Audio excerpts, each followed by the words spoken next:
Welcome to Books on Air, the podcast that tells the story behind the book. It includes insights from authors about how they compose their work, what inspires them, and what they hope you'll take away from their book. Here's your host for this episode of Books on Air, Suzanne Harris. Welcome to the Books on Air podcast. I'm Sloan Fremont, filling in for Suzanne Harris. This is a podcast where listeners get the secret story behind every book. Joining me today is Kimberly Bachelot, author of the book Little Cherubs Short Stories, Ambie Joulsie and Mary Lou's Helping Hand Project.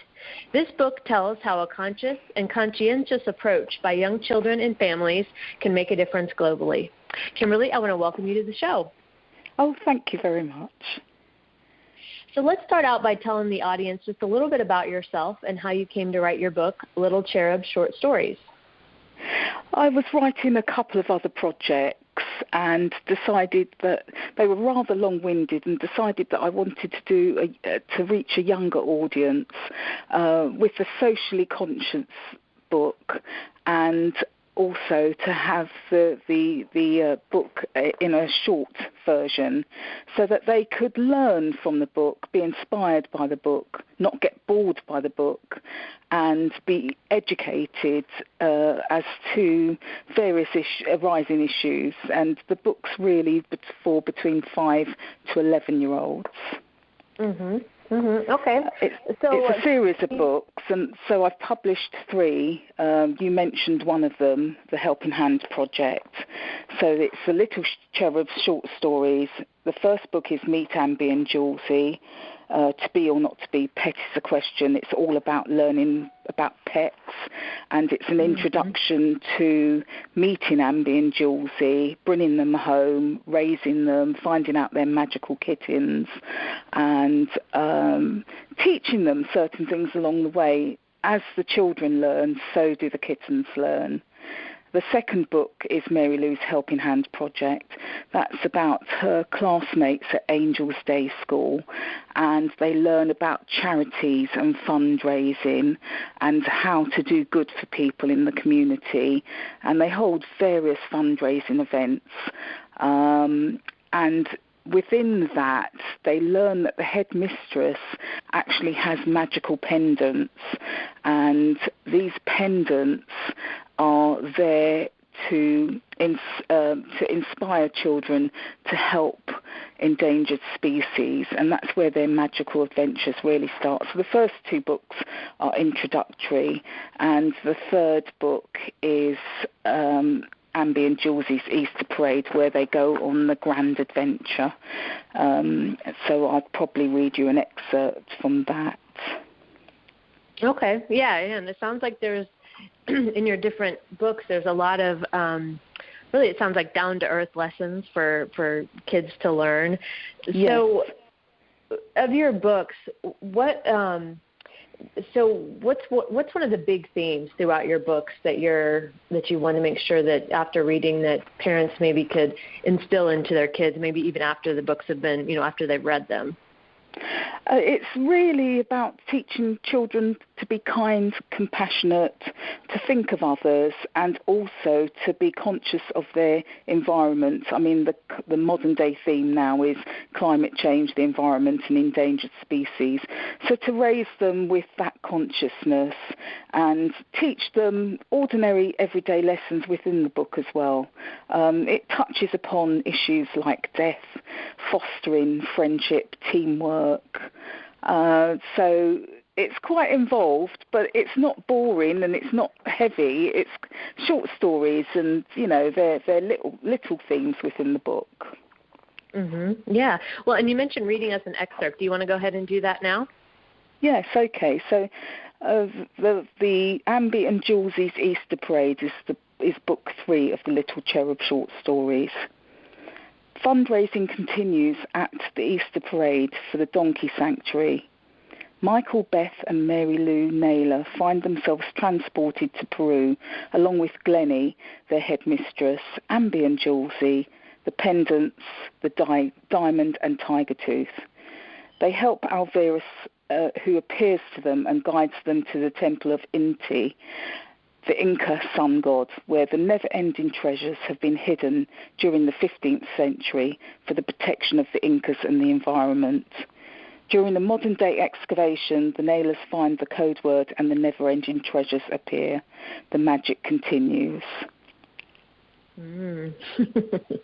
Yeah, and I think that magical element is also, I remember being as a kid, that always appealed to me, having that magic element and all the creativity that came with that. Yes. And Michael Naylor, who's 7, is actually interested and wants to be a magician when he gets older, and so that's involved in the storyline as well, future careers. And his sister Mary Lou Naylor is 5, and she's the chosen one. She's the one that has the responsibility of looking after the pendants and leading the others in their adventures to help the environment, to help endangered species. And the third book concentrates on donkeys and big cats. And then it goes back to the little cherub children at school who also have a social conscience, even though they're not involved in the magical element. They are learning show and tell about their pets and how to look after them, and about people in society that are different from them, like blind people. And they also learn about Laila, who has been recently orphaned and subsequently becomes fostered by the Naylor family. And they learn about her experiences at the Fairview Children's Home. So it's quite involved, but it's said in a entertaining way, and I hope the children enjoy it. And there's pictures within the book, so that helps them to connect really with the storyline. Right. And so how did you come up with the main characters for your story? For your books? Were they based on people you knew, or were they just ideas that you had and you created their characters? I created the characters, but the Ambie and Joulsie, the 2 magical kittens, who also were orphaned and picked up, adopted by Mary Lou and her family from Paws and Tails.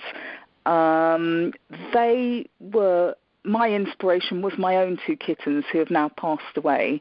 And I just thought it would be lovely to write something about them and make them magical and enduring and endearing. And then so that was my starting point, my own 2 cats.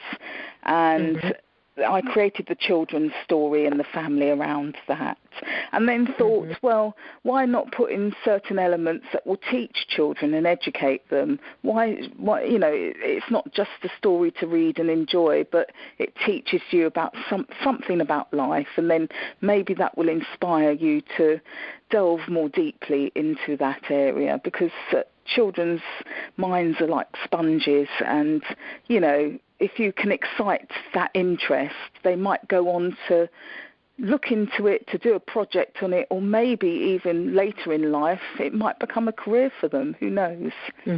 Yeah. Well, you never know how, a story can touch someone's life, and, they can remember that as they grow older. I think that's, that's really important. That's why I say that there's the 3 elements to it. It's educational, inspirational, and also entertaining. Yeah. Well, and I love how you brought your own pets who had passed on into the story, because that's such a great way to have their memories live on as well. Yes. I thought it was a bit of a legacy to them. Yeah, I understand that completely. And people bond so much with their pets, and part of the story in the first book, to meet Ambie and Joulsie, to be or not to be, pet is the question. They learn about pets, and that's where Mary Lou comes up with the idea that she wants some cats. And that's how it all starts. They go down to Paws and Tails, and then later on discover the cats are magical, the kittens are magical, and that's where their adventures will start. So as you were writing your books, what's your favorite story, or what story stands out of all the educational stories throughout your books? Well, I'm quite into environmental issues, so endangered species and thinking about the planet. Those are the areas that I like best. I also worked for a long time in the voluntary sector, which in advice and assistance and advocacy for people who are vulnerable in various ways. And so those areas where they go to the Association for the Blind and learn about guide dogs, and, they think about places like Bernardo's that look after children, they're quite important aspects. They're my favourite bits because they do touch upon my former careers in life. Mm-hmm. Right.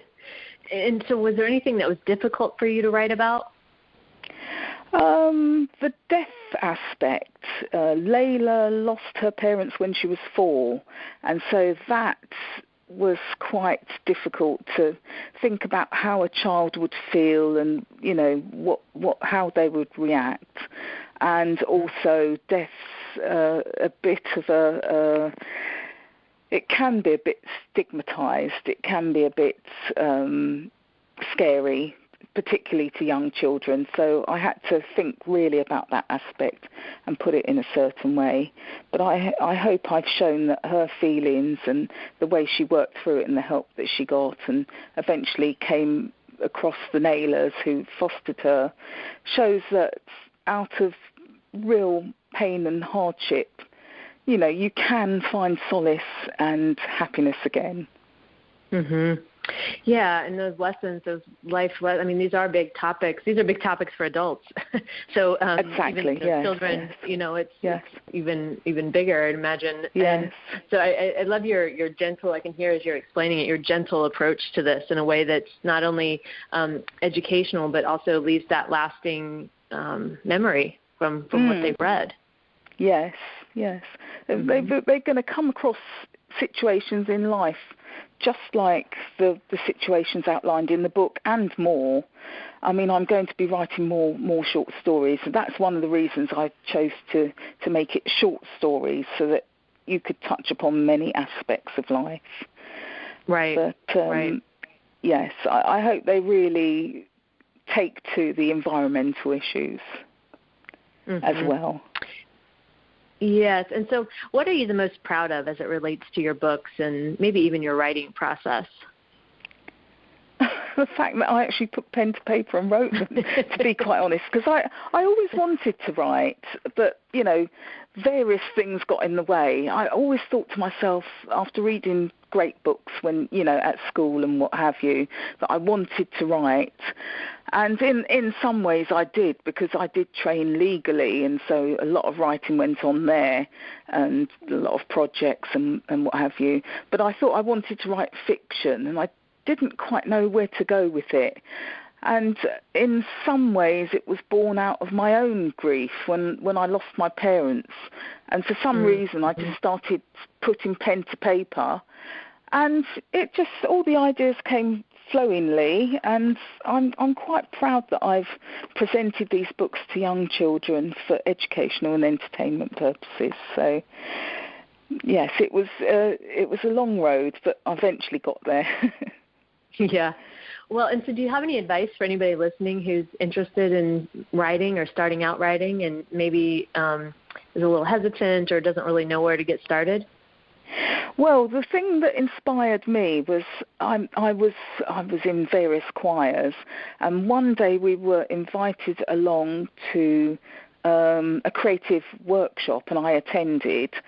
And the lady there said, "You might be a little apprehensive and frightened, but just write anything about yourself, and I'll give you 5 minutes. And, about your first job, for example, which I did." Mm-hmm. And she read it and she said, "This is really interesting. Have you ever thought about creative writing?" And that inspired me because, we all feel a bit inconfident and self-confident, self-appraising, and I thought, well, if she finds it interesting, maybe other people would find my writing interesting, and so that inspired me to give it a go, really. Mm-hmm. So maybe creative workshops and getting people to read your writing, or if you're just shy, starting out, it's a bit like art, isn't it? You start off thinking, I can't draw, and you put pen to paper, and then gradually, hopefully, your drawings get better.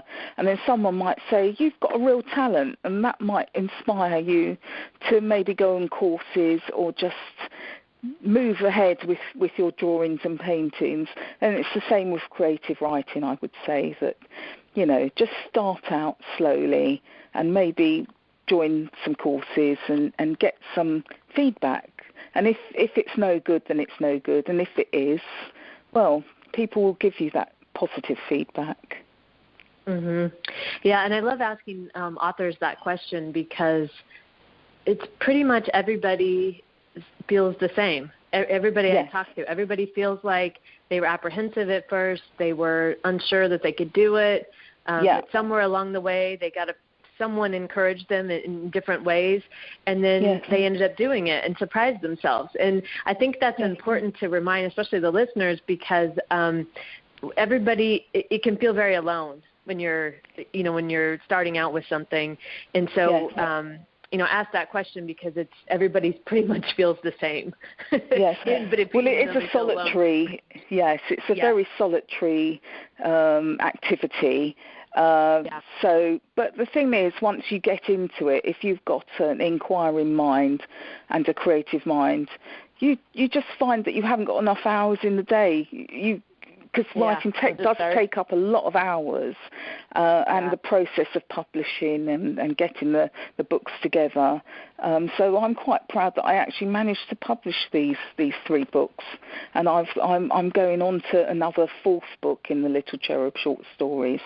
But these books can be ordered by Ex Libris.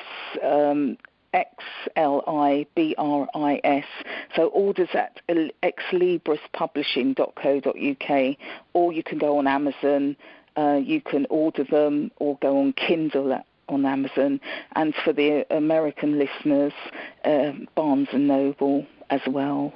You can order them from them. So. Okay, and I'll put the links in the show notes there so the listeners can find that. And Kimberly, I want to thank you for joining us this week and being our guest. Yes. Oh, thank you very much for being interested in my book and talking about it with me. And, I hope you can read some of them and actually see if you like them yourself. Yes. And like I said, I loved hearing you explain it. And your these topics, as I said also, are, they're big topics that I think everyone can benefit. So, Kimberly, again, thank you for joining us. It's been such a pleasure talking to you. And a pleasure for me, too. Thank you, Sloan. My guest today has been Kimberly Bachelot, author of the book Little Cherub Short Stories, Ambie Joulsie and Mary Lou's Helping Hand Project. And as I mentioned, you can find her books on Amazon, and I'll link to that in the show notes. You've been listening to the Books on Air podcast, brought to you on webtalkradio.net. You can also hear the podcast on Spotify, iHeartRadio, Stitcher, and Apple Podcasts. I'm Sloan Fremont, and I hope you'll join us for the next Books on Air podcast. Remember, you never know who's going to be here, and you never know what we're going to talk about. Thank you so much for listening.